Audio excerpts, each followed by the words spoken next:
Bienvenue dans ce nouvel épisode de Conversation. Je suis Daniel Murgui-Thomas, journaliste télé, devenu coach en prise de parole en public et dans les médias. Et aujourd'hui, nous allons parler banane permanente. Nous allons parler regard positif sur le quotidien. Nous allons parler leadership. En fait, qui n'a pas rêvé de faire partie de celles et de ceux qui se disent on s'en sortira toujours, le verre est à moitié plein. Vous avez reconnu, je suis en train de décrire des optimistes. Mais les optimistes vivent-ils vraiment dans la vraie vie? Ne sont-ils pas dans un monde de bisounours? Et quand on n'est pas optimiste, comment le devenir? Toutes ces questions, je vais les poser à mon invité de ce jour, Caroline Brown, auteure notamment du blog Le Petit Coach. Bonjour Caroline. Bonjour. Caroline, je le disais en te présentant il y a un instant, tu es l'animatrice d'un blog que tu as créé qui s'appelle Le Petit Coach. C'est lui qui m'a permis de te connaître. Ton blog est dédié au développement personnel, au bonheur, à tout ce qui peut contribuer à nous rendre meilleurs et améliorer la vie et le monde. Et puis, parce que tu es une kiné à l'origine, devenue acupunctrice, tu as également créé un deuxième blog qui s'appelle Coach Antidouleur. Et là, j'ai pratiquement donné ton itinéraire, ton parcours de vie professionnelle. Oui, en effet. J'ai commencé à écrire il y a 12 ans de ça pour une amie qui allait pas bien au départ. Et je me suis rendu compte que ça lui faisait du bien de lire ce que je lui ai écrit.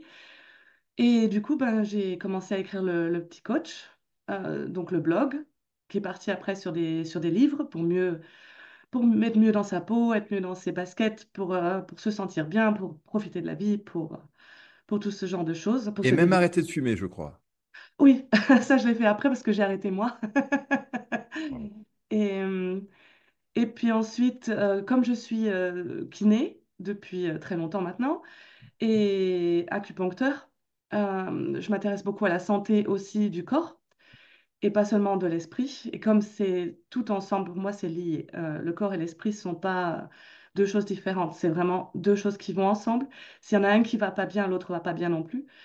Et donc, c'est pour ça que j'ai créé le coach antidouleur pour justement allier les deux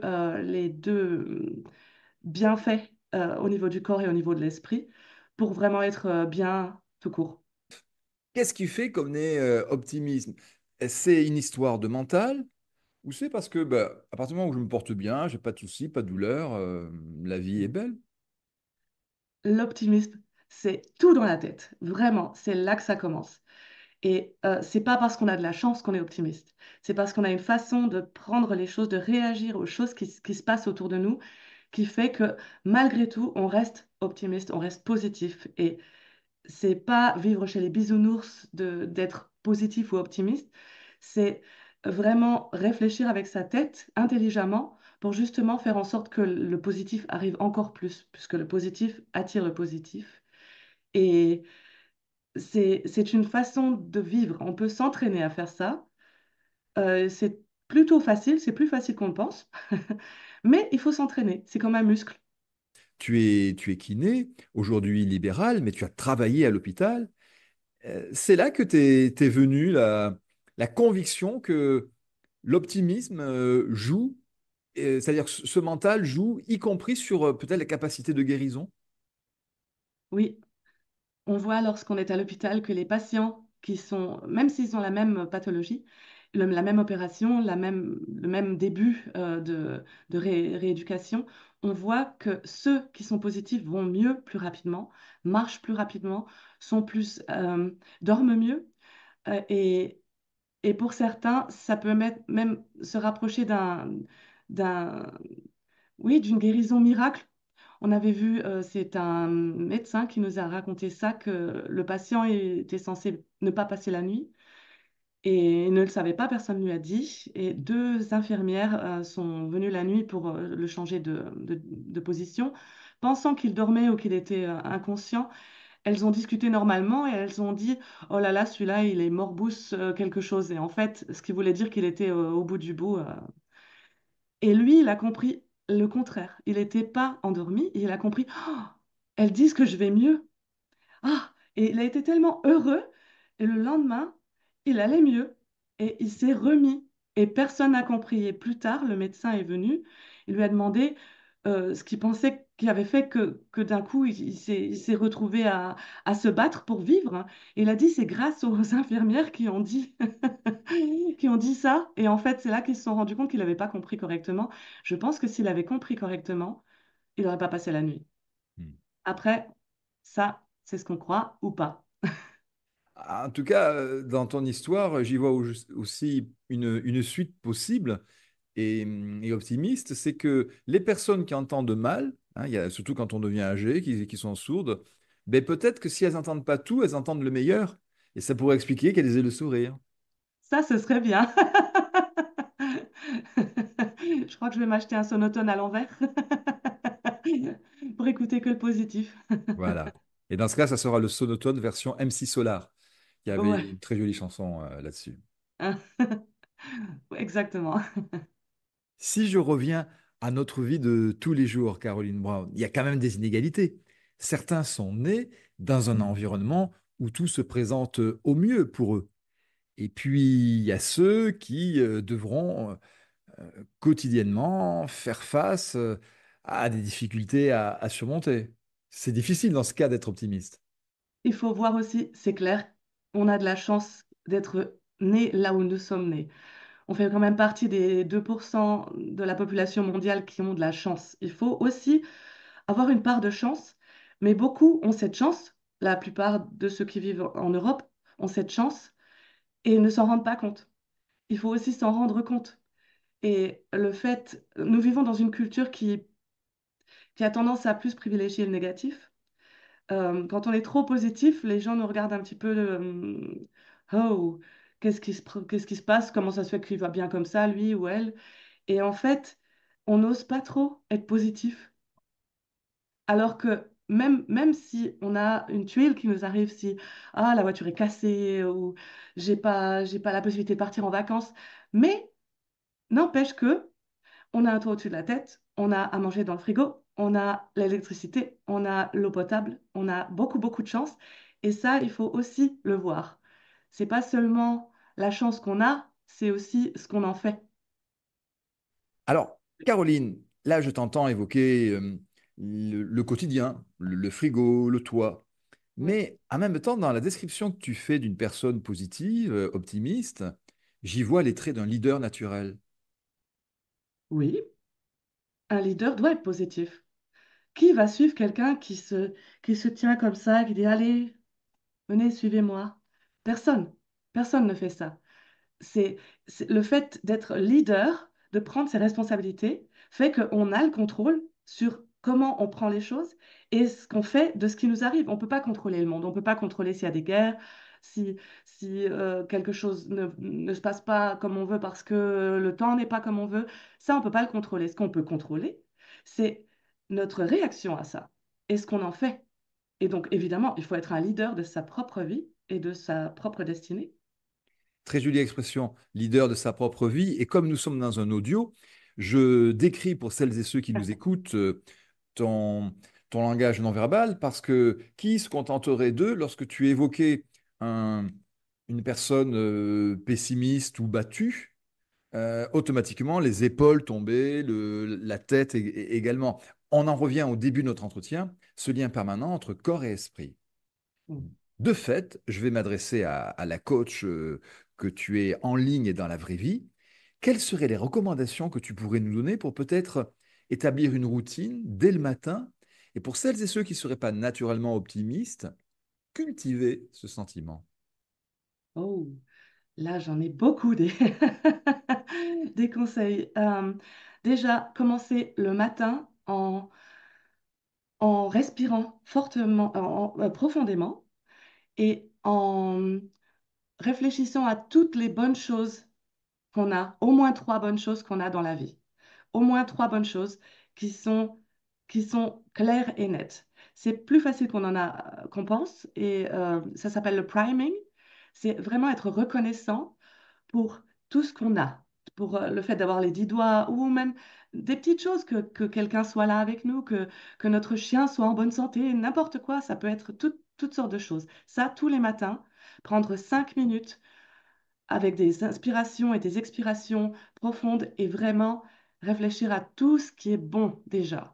Et donc ça, Caroline, on peut le faire le matin dans son lit, quitte simplement à avancer son réveil de 5 minutes pour avoir Oui, ce confort. exactement.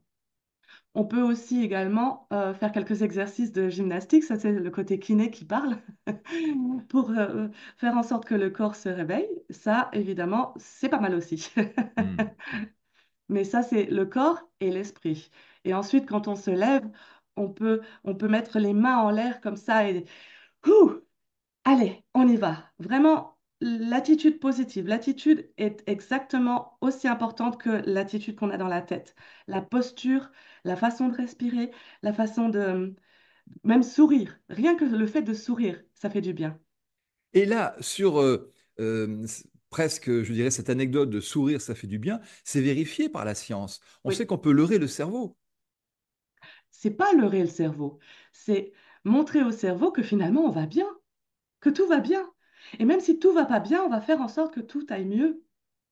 C'est très joli. J'ai induit le fait que, on pouvait faire ça dès le matin.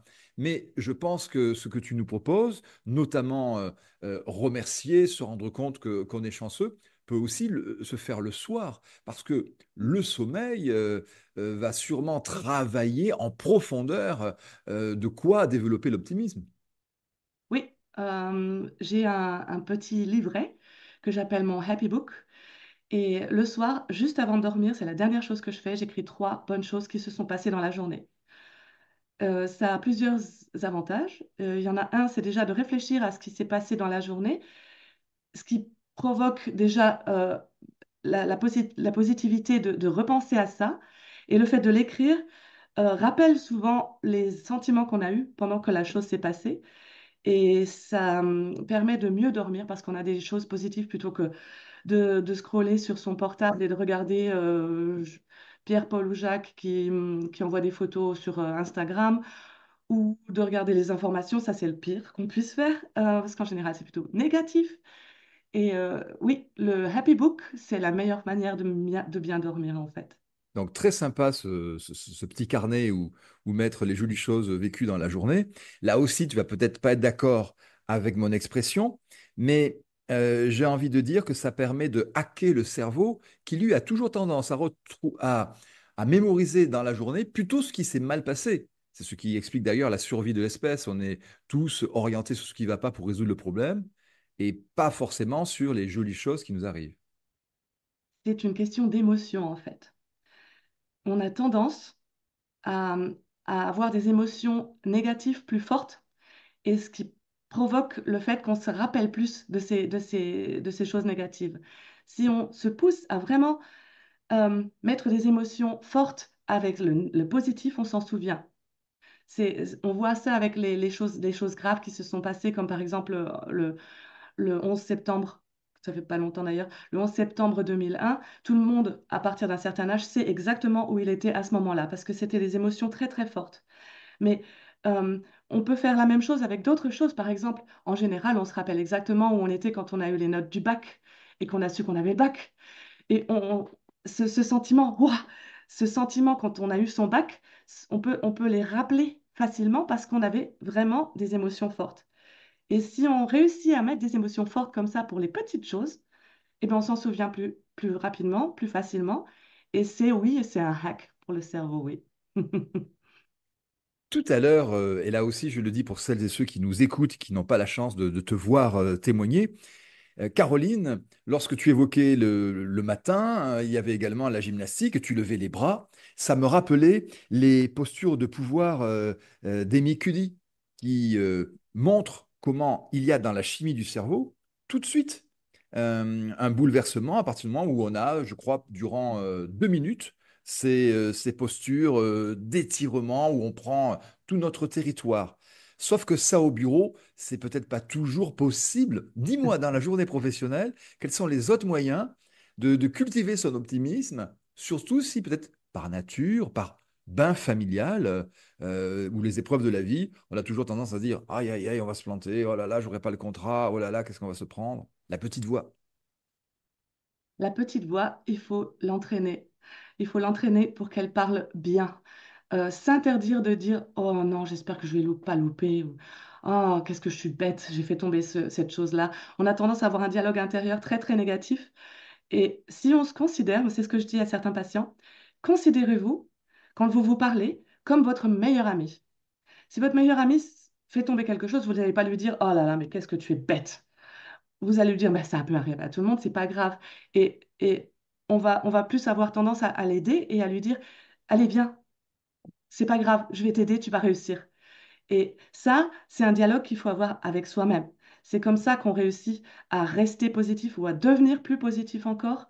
Et le fait de lever les bras comme ça, c'est quelque chose de très puissant, évidemment. Au bureau, c'est pas forcément facile, mais on peut se redresser, sourire, on peut profiter de la pause de midi pour sortir et s'étirer ou même griller et faire ouh comme ça parce que c'est quelque chose qui fait du bien. Et souvent, on a l'impression que les gens nous regardent de travers, mais c'est pas vrai. Ils se disent, ah, mais c'est peut-être une bonne idée et il est même possible que d'autres fassent pareil. Moi, je viens de passer 4 jours à Cologne avec Tony Robbins. Et on appelle ça le peak state, l'état de grâce, où on est vraiment positif, où on ressent toutes les bonnes vibrations de la positivité. Et c'est justement avec les bras en l'air qu'on fait ça. Et ça, il faut oser, osons. Qu'est-ce qui peut se passer? Les collègues, on les connaît. S'ils nous trouvent un peu bizarres, c'est pas grave. Ouais. Il va de soi que les leaders sont ceux qui osent. Ils Oui. font ils font la différence. Tu es kiné, nous le disions tout à l'heure, tu fais également de l'acupuncture. Et quand je t'écoute, c'est toi qui as dit le mot émotion, ça me fait penser à ce que j'ai pu entendre de la part de kinés ou d'acupuncteurs, qu'ils ont là à traiter parfois ou des tensions du corps ou des nœuds, et des nœuds dits émotionnels. Mhm. Et là encore, quelles seraient tes recommandations pour peut-être les identifier, s'en débarrasser? Parce que sinon, si le corps est ankylosé, et je t'ai vu tout à l'heure toute courbée, on va pas avoir un mental de gagnant là. Exactement. Comme je suis acupuncteur, forcément, je travaille beaucoup avec l'énergie. Et ces nœuds, qu'ils soient émotionnels ou dans le corps, bloquent l'énergie. L'énergie ne circule plus dans le corps ou dans l'esprit, on va dire. Et c'est ça qui bloque beaucoup de choses et qui provoque des douleurs, qui provoque des dépressions, oui, qui provoque toutes sortes de maux. Et c'est important de trouver ça. Il y en a qui n'y arrivent pas seuls. Souvent, on a besoin d'aide, surtout quand c'est quelque chose de récurrent qu'on fait depuis longtemps, d'avoir des peurs qui nous bloquent. Et des fois, c'est pas mal d'en parler et d'avoir quelqu'un qui vienne aider. C'est pas grave d'avoir besoin d'aide. Ce qui est grave, c'est de ne pas utiliser l'aide qu'on peut avoir, en fait. Et souvent, les patients viennent chez moi et je me rends compte que c'est pas un problème au niveau du corps, que c'est un problème au niveau des pensées, des pensées sur eux-mêmes, des pensées du focus qu'ils ont sur tout ce qui est négatif. Et c'est ça qui provoque les douleurs. Et en fait, j'ai plus tendance à faire un travail de psychologue et je les écoute. Je leur permets de trouver eux-mêmes, parce que c'est pas à moi de leur dire où ils ont un problème, quels sont les nœuds. Et après, souvent, ça se délie, l'énergie est retransportée partout et ça va mieux. Bien sûr, le pouvoir de l'écoute que tu soulignes, le pouvoir de la parole pour celle ou celui qui s'en sert. Et ma question, quand j'entends ton témoignage, Caroline, c'est de me dire, et si j'avais trouvé un ou une bonne collègue, une amie, un ami ou quelqu'un dans ma famille à qui me confier, est-ce que déjà là, j'aurais pas commencé à débloquer la situation? Hum, La famille, c'est un peu plus compliqué. Et des fois, on a un petit peu honte. Il y a beaucoup de personnes qui ont honte de penser ce qu'elles pensent, même si elles peuvent pas changer leurs pensées, mais elles se rendent compte qu'il y a un problème quelque part. Je leur dis en général d'écrire, déjà d'écrire tout ce qu'elles ont dans leur tête pour identifier les pensées qui sont fausses. On a beaucoup de fausses pensées et souvent, elles sont dans la tête. On a 80 000 pensées par jour. Et sur les 80 000, il y en a 80% qui reviennent tout le temps et qui sont comme ça, un petit peu comme des nuages noirs dans le ciel. Et le fait de les écrire les sort de la tête, permet d'avoir un regard plus externe, plus objectif des fois. Et des fois, ça suffit à déterminer la pensée qui bloque, la peur qui bloque. C'est souvent des peurs. La peur est l'ennemi juré de l'optimisme. Le fait d'avoir peur bloque, et en plus, ça bloque complètement l'énergie, ça enlève beaucoup d'énergie. Et, et ces peurs, ces pensées négatives ont tendance à rendre malade, vraiment, je le vois. Et on peut dérégler la plupart de nos organes juste avec des peurs et avec des mauvaises pensées. Je l'ai Des, vu. des peurs qui sont parfois très anciennes et même associées à la naissance. C'est le principe, par exemple, de la méthode Tipeee de Luc Nicon. Oui, ça peut être très ancré à l'intérieur, mais ça ne veut pas dire qu'on ne peut pas s'en débarrasser. Il faut y travailler, il faut déjà les reconnaître. C'est la première chose à faire. Et quand on les a reconnus, soit on essaye seul, soit on essaye avec de l'aide. Mais toutes les peurs peuvent être euh, gérées, on va dire. C'est un message plein d'optimisme que le tien. Justement, puisque c'est le cœur de notre entretien, l'optimisme est-il lié au lâcher-prise? Celles et ceux qui lâchent prise facilement, euh, goûtent-ils davantage l'optimisme? Ça dépend. Le fait de lâcher prise quelque chose qu'on ne contrôle pas, c'est c'est évidemment la chose à faire. Parce que tant qu'on se raccroche à non, je veux qu'ils réagissent comme ça, je veux que ça se passe comme ça, là, il faut lâcher prise. Par contre, euh, lâcher prise par rapport à ses objectifs, non. Là, il faut rester focus sur ce qu'on veut, sur ce dont on a besoin pour l'avoir. Lâcher prise, c'est bien quand ça fait du bien, en fait. D'accord. Sinon, on est défaitiste. Oui. Et Hmm. puis, il faut quand même garder les rêves et les rêves qu'on a, les objectifs qu'on a, et tout mettre en œuvre pour les, pour les atteindre. Alors, à mon oreillette imaginaire, l'un de nos auditeurs me dit et la joie dans tout ça, vous n'en avez pas encore parlé. La joie, c'est d'être satisfait avec ce qu'on a. La joie, c'est de fermer les yeux et de se rendre compte, oh, oui, ça c'est bien. C'est pareil, c'est aussi la gratitude, la reconnaissance et de savoir, oui, ça c'est bien. C'est le moment de garder ce moment-là euh, ancré à l'intérieur et de vraiment ressentir et d'oser être heureux. Et oui, et même quand, justement, dans ces moments-là, de lever les bras et de dire, yes, j'ai réussi. Yes, j'ai enfin mon petit pain au chocolat que je voulais depuis ce matin. Ça peut être des petites choses, c'est pas forcément. Mais le fait de sourire, de ressentir, de s'autoriser à être joyeux, même si tout ne va pas comme on veut, mais il y a une petite chose qui arrive qui fait que, ouais. Et ça, c'est ce qui rend heureux en fait. C'est les petits moments mis bout à bout que l'on reconnaît et que l'on ressent. Multiplier finalement toutes les petites et grandes célébrations d'une journée ou de la vie. Et d'ailleurs, nous avons tous une leçon si nous avons regardé les Jeux olympiques ou paralympiques. C'est quand on voit les athlètes qui ont gagné, qui ont terminé, qui lèvent les bras au ciel, qui sont dans la joie, le remerciement. C'est inspirant ça aussi. Et tout à fait. Il suffit de faire ça tous les jours. Pourquoi attendre? C'est comme la phrase, je l'ai entendue tout à l'heure, oh, dans 5 ans, on en rigolera, on regardera en arrière, on en rigolera. Pourquoi attendre 5 ans? Rions maintenant.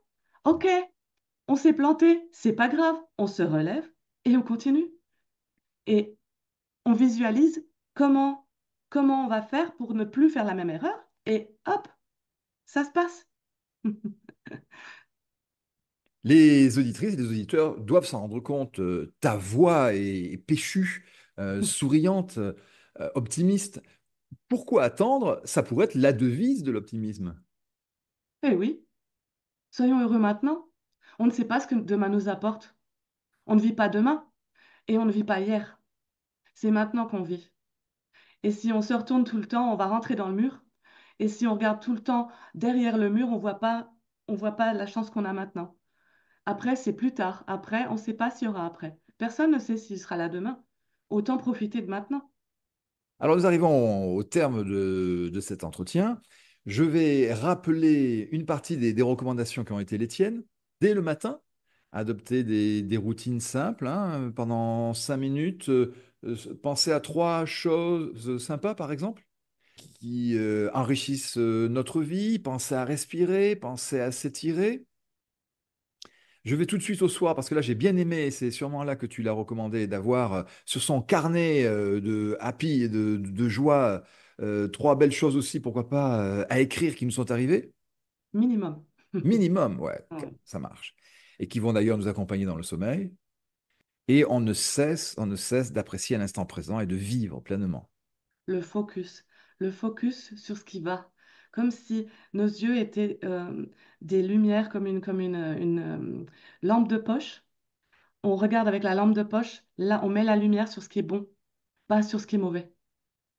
Where focus goes, energy flows. Pour les anglophones. Et bien sûr, rencontrer, côtoyer des personnes optimistes, parce que ça, finalement, ça va nourrir, hein. Il y a la contagion émotionnelle, les neurones miroirs, on a envie de leur ressembler, et ça regonfle.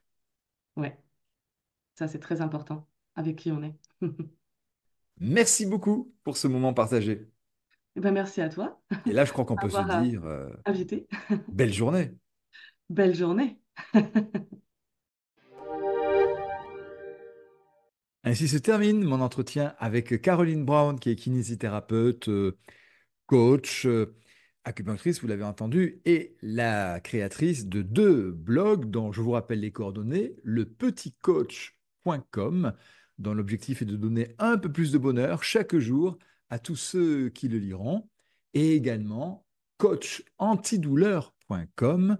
Et celui-là, il va vous aider pas à pas à aller mieux et enfin vivre sans souffrance. Quant à moi, si vous voulez découvrir mon offre de formation et de coaching à l'oral, une seule adresse, laboîteauximages.com.